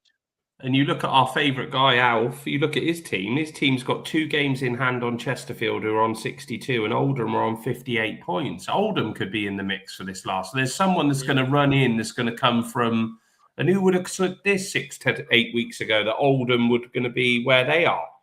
They're the team, you know what I mean? Tomorrow night, they could do us a massive favour at home to Notts County, and Oldham are flying, like undefeated in, since they played us and lost 3-0, Oldham 1, 2, 3, 4, 5, 6, 7, 8. They're undefeated in 9. They've won 7 and drawn 2. Oldham in an outrageous form. Yeah. Absolutely outrageous form. And we could do with them doing us a favour tomorrow and taking something off Notts County, because then that will be their game in hand done. And then the only one will be Cambridge against Grimsby. But anyway, we've got to do our job. We've got to win. Yeah. We've got to do our job. And not that I want to jinx it, but I would probably say I don't like saying easier running, but I do think our running is better than the others. I do think that. Don't start talking about favourable fixtures. I didn't say favourable fixtures. We haven't said that term, Fifey, you missed out, because you decided to go top up your drink when I was talking. You missed out on what I was saying about Cambridge playing the likes of Bromley, Barnet, Notts County, Barrow. Oh, Bromley have a horrific run in themselves. Yeah, but you say that they're having a horrific run, but they still haven't lost a league game since November. So it's and then like MK Dons. I think did you catch it when you came back? MK Dons' next 4 fixtures: Salford, Barrow, Oldham, and Bromley. Obviously, Oldham, the informed team. Oldham are going to have a huge say in this playoff race. Yeah, they are. 100%. So yeah, I think. So do I see? I don't see us finishing top 2 now, unfortunately, as much as it pains me to say it, because for the majority of the season, I was confident that we might pip something. However, to answer, I can't remember who asked it, might have been Sean.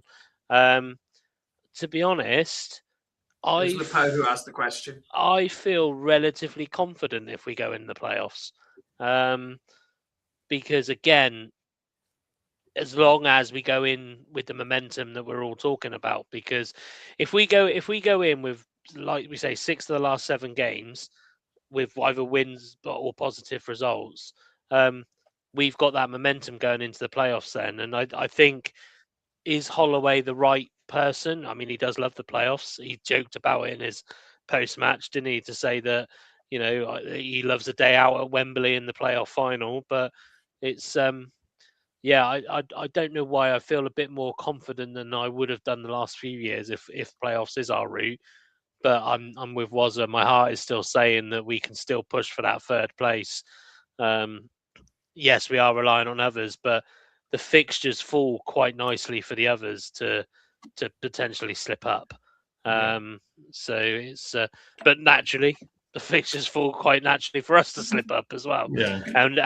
And what it will be is that all of those 4 will go against Milton Keynes, and then we're fucking slip up to Accrington or something like that. So it's but yeah, no, it's Okay. but as a neutral, if you were a neutral, this is how you want League Two to be, isn't it? Like even though Bromley, we're pretty comfortable with definitely going up, they're still not written in the stars to have the championship yet. They can't put that C in their name yet. So it's absolutely.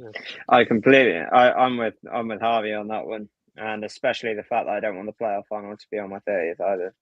That would be ruin your party, that's for sure. It would just ruin I think it could potentially. It would go either way. If we won, fucking best weekend of my life. If we lost, a worse weekend of my life. Okay. I might as well just not get my 30s at that point. Let's turn our attention to football elsewhere. If it's any consolation, mate, then I celebrated my 30th having just separated from my wife and entering into COVID, so it could always be worse. Way to bring the mood down, buddy. I'm just trying to point out, mate. Can we go back to happens in the playoffs? Can we go back to Rich ripping Ripley again? That was a lot more. That was a lot less negative. I'm just pointing out. I'm trying to. It's actually a positive spin on whatever happens. It could always be worse for him.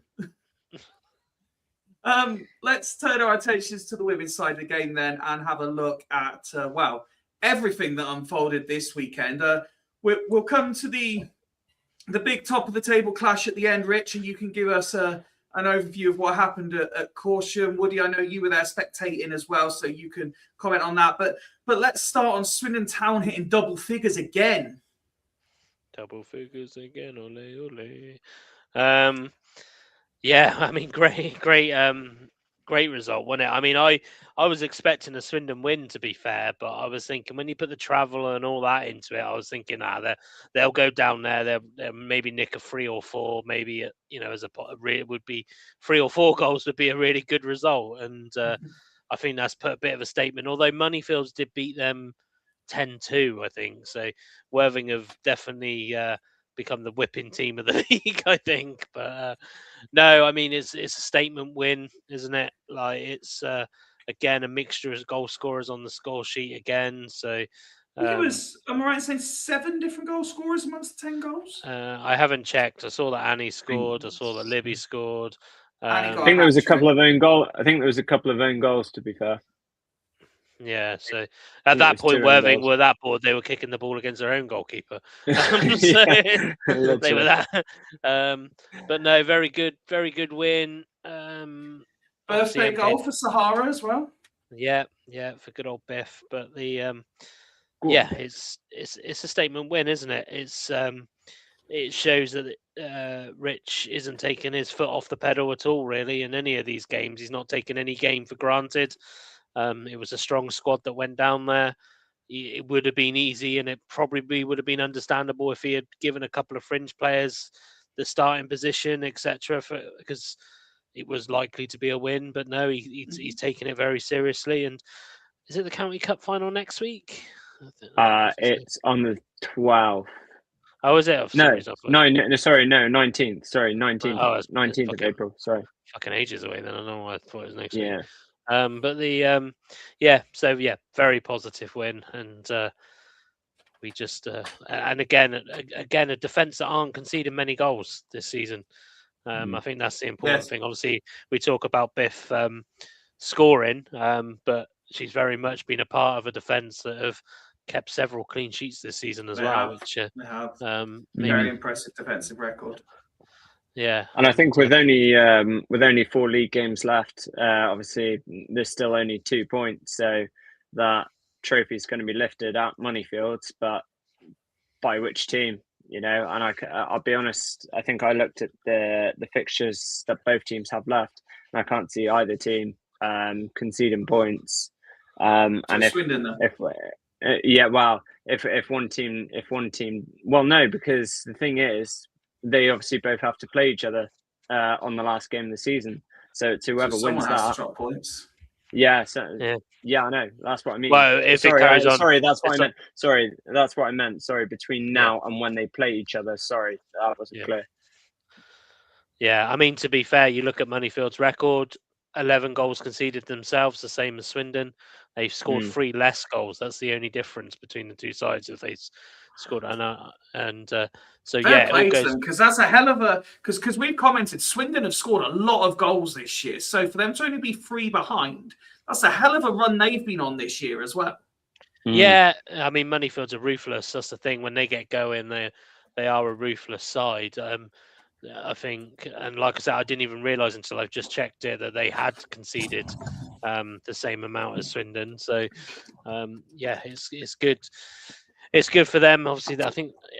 Yeah, so a lot will go down if none of them drop points. It's there will be 2 points separating them as Swindon travel to Moneyfields on the last game of the season. So, sorry for my ignorance here, and I don't believe I've asked this before, but where geographically is Moneyfields? Portsmouth.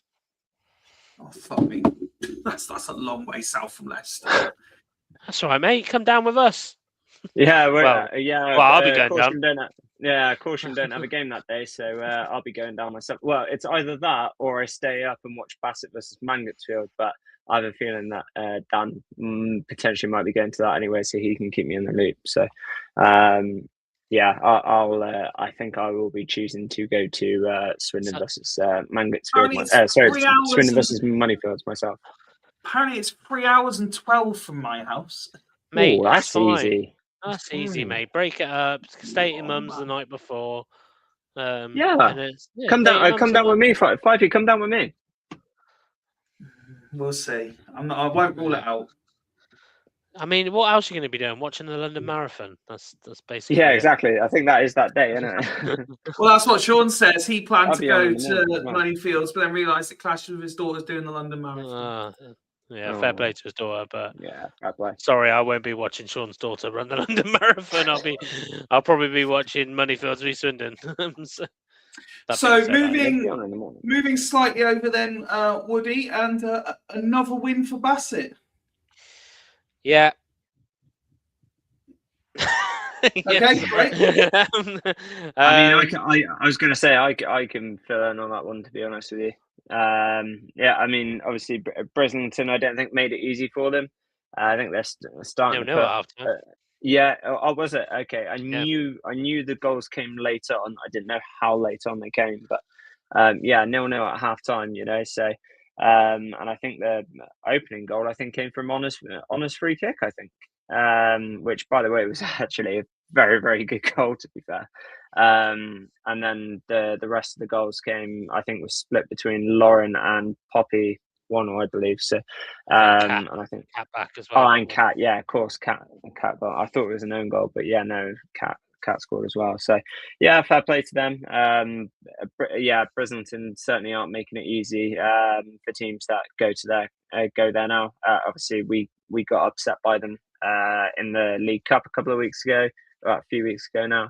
I know Breslington made it hard for Bath that went there a couple of weeks ago. Bath won 3-1, I believe, there.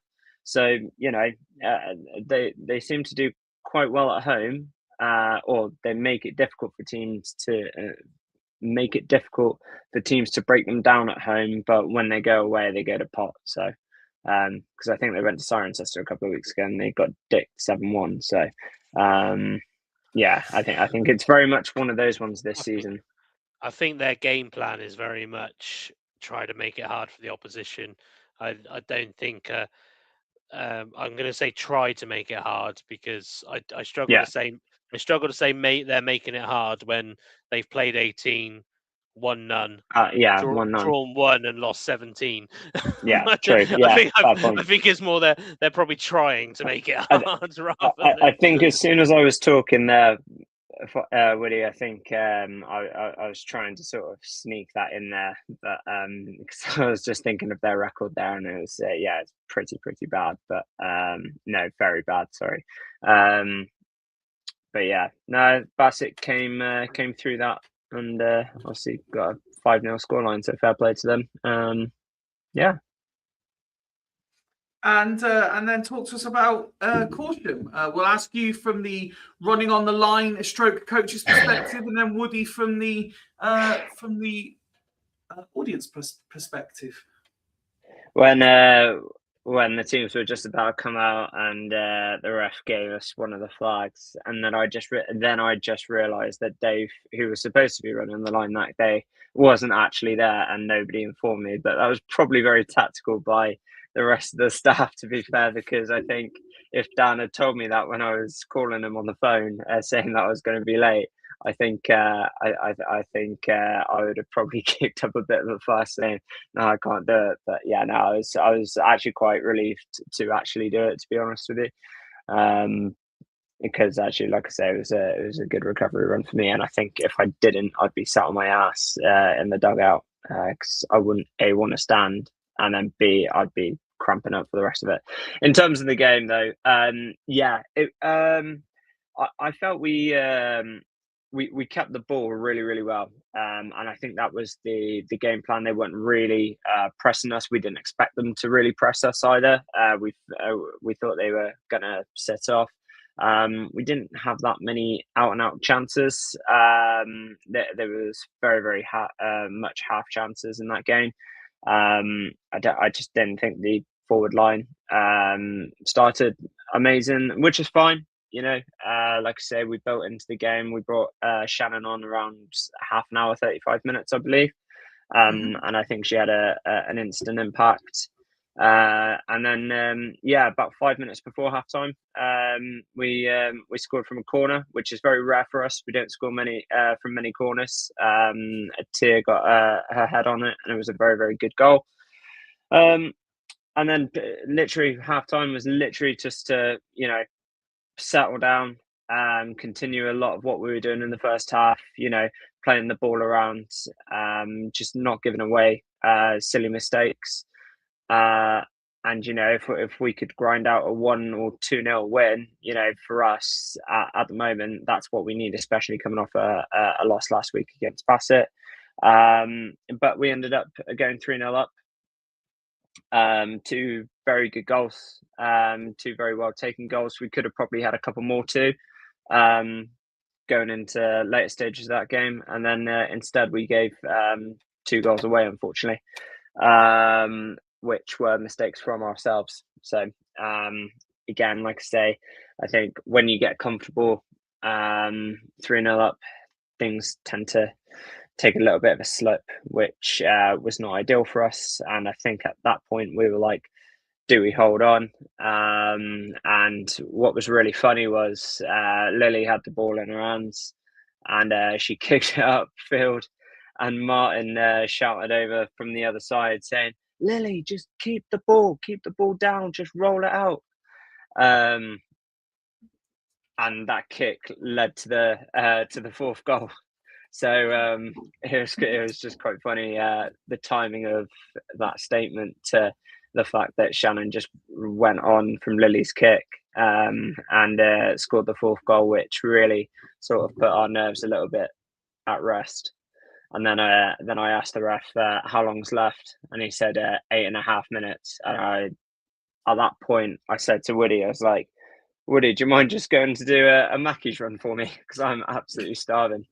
And my legs were starting to go at that point. So, I was absolutely knackered. But all in all, great win for us, 4-2, back to winning ways. And I think that was the main thing for us, especially the fact that we've still got 1 more game against them left, which is away to Whitchurch. So, fantastic. And good running games coming up. Important games coming up. And Woody, from your perspective, how did you view the game?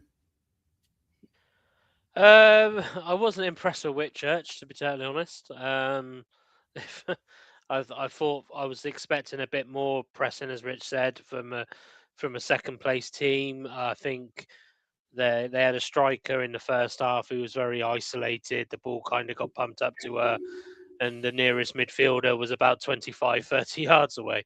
But yeah, but then they brought on, I want to say her name was Niamh Critchley. That's the one, yeah. In the second half, which gave Corsham something to think about, because there was 2 goals in the last 10 minutes for Whitchurch, or last 10 minutes of normal time anyway. And then strangely 8 minutes of injury or something. But it's I think Corsham can consider it kind of job done. I've said from the off they've got a bit of a cheat code with the likes of Shannon Redhouse, who definitely made a big difference. Maybe not necessarily straight from the off when she came on, but definitely in the second half, you could definitely see that there was that outlet. Very good first goal to get them off the mark. I quite liked the corner that led to it. I was accused by one of my players as well, Nancy, saying that I was to blame for her not seeing the goal because I was talking to her, even though I saw the goal. And it was quite ironic because I had actually said, I can't remember if I said it to Rich, but I'd said, you want Gabby up for these corners because then you'll get a header. And then literally less than a second later, Tia Harris has put it in with her head on the corner. So, yeah, it was... I mean, I don't think it was ever Corsham were ever in doubt. They had a shaky last 10 minutes or so but that's more because Whitchurch got 2 goals and then Shannon Redhouse scored. I think it was literally either just after Whitchurch's second goal. So yeah, it was. It was a better. To be fair, I felt it was a better game than the Bassett game. But I said last week I felt the Bassett game, there was a lot of play just in the middle of the park, and then I think the weather ruined what could have been a good game. In the I think there were other things as well, but let's go with that. Yeah, but yeah, no, an important win puts Whitchurch back down into 4th. So obviously not ruling them out of anything at the moment, but given the fact that Bassett have got 2 games in hand and only 3 points behind top spot, can't rule Bitton out really either yet, because they've got 3 games in hand and they're only 5 points behind top spot. So and they've still got to play us and Bassett as well. Yeah, so Whitchurch might still be within a shout, but I'd be very surprised having watched them yesterday. That's the first time I've ever seen Whitchurch. So having seen them yesterday, I don't think they're really going to be too much to worry about. Okay.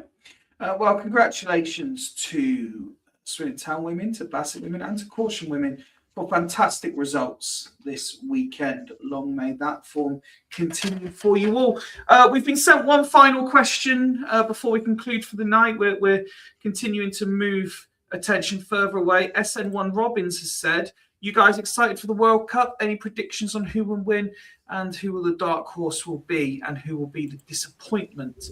We'll keep it fairly brief. I think we know, for example, me and Woz, we get well into it. I think by the time competitions come round, Woody will be well into it. And depending on what Ireland do, Rich might be into it. I'll be into it, whatever happens, to be honest with you. But obviously excited to go over to the Czech Republic this week to witness the atmosphere. But yes, no, I'm very much looking forward to it, especially that first fixture. Just relive that whole Mexico and South Africa 2010 opening game. That's definitely going to be one to watch for sure. Absolutely. Woz, you've had a bit of a break there while the lads were talking about women's football. Let's bring you in here. You must be buzzing for the World Cup coming around. Do you know what? It's all about Swindon at the moment, isn't it? So it's been quite hard to actually concentrate. It'll probably be a little bit more interesting this week. Not that I like the international break, but we'll get to watch get to watch the England game on Friday and see. Yeah, I will get excited about it, but at the moment my sole focus is on the Reds, isn't it? On the town, and we need to see what we can do, because I'd probably be thinking more about it if we were just sat mid-table, but because we're in a fighting chance where we're at the moment, it's hard to get excited for it at the minute. But I do love a World Cup year, and eventually I will get excited for it, mate. Yeah. I think it's I think it's going to be difficult to really tell like who a dark horse is going to be, because obviously the structure of the World Cup's obviously changed slightly. Iran. No, no. But obviously there's more teams in it, and there's teams that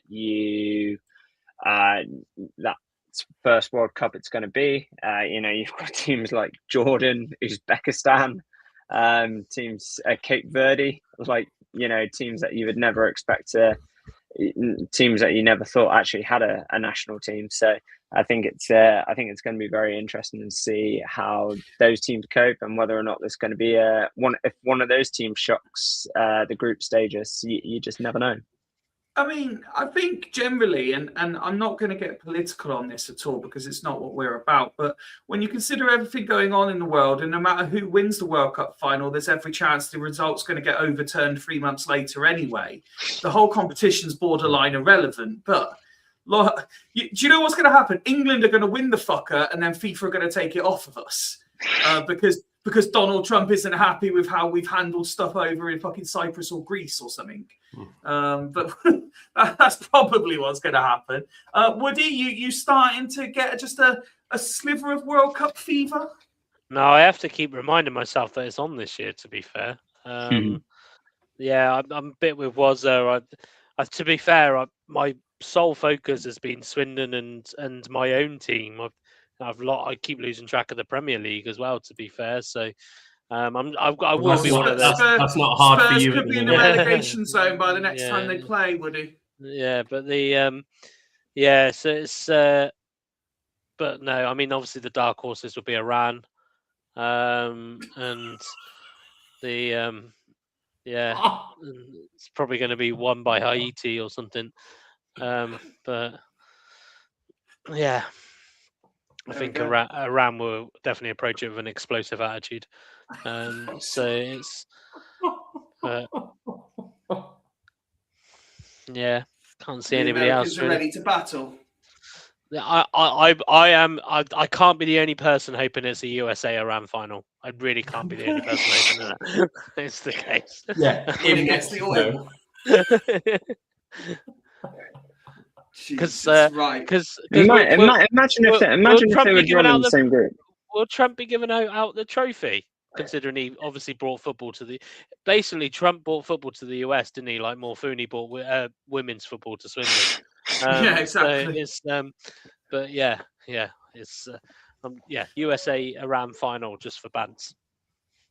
Well, on that note, we will bring tonight's episode to a close. Thank you, gentlemen, for your time as always this evening. This has been fun. Thank you to everyone who's tuned in, especially those who got involved in the live chat as well. Remember, we have a whole week's content lined up, ranging from the Champ Manager series on Thursday, the secret host on Friday, which should be a right laugh, and if people fancy it, an On the Whistle on Saturday. I will see you again Thursday. Woody might see you Friday. Wazza doesn't tend to do Friday, so he probably won't. Rich will be on holiday, so he won't either. But I am back on Friday. Yeah, there's no way if you're travelling back, you're turning up on Fools, mate. Let's be honest. Depends on the Irish result, mate. He could be on. It can. It can. But anyway, have a fantastic week, everybody. Get in contact on our socials and stuff. Please do follow the new TikTok account. I'm trying out different things with videos. It'd be great to have feedback and stuff on there. And apart from that, all that's left to say, good night.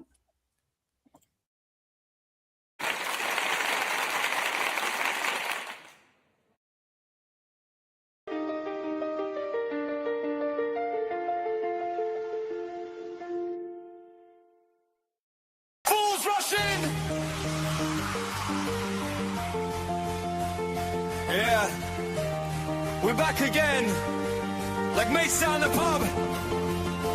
Heart on sleeve. Never tame. Yeah. From the chanting in the stands to the tackles flying in. Home and away, red blood, white shirt, where the fools rush in.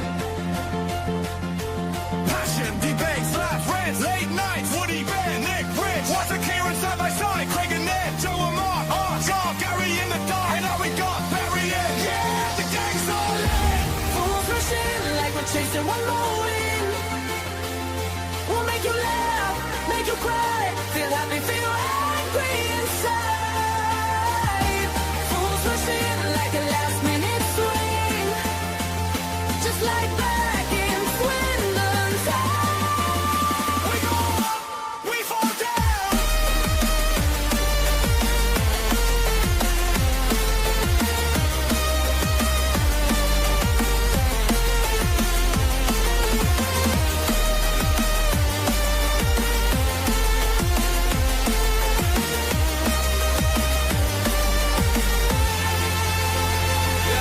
I'm the ghost that lifts the roof, unit grows when it goes wide. We argue, we agree, but you're all here on the ride. Fight by jumping in the chat, every story, every stat. Thank you for watching, for listening, commenting back. Save our tires on the board, and us recruitment in our corner. This is our club, our crowd, turn it up a little louder.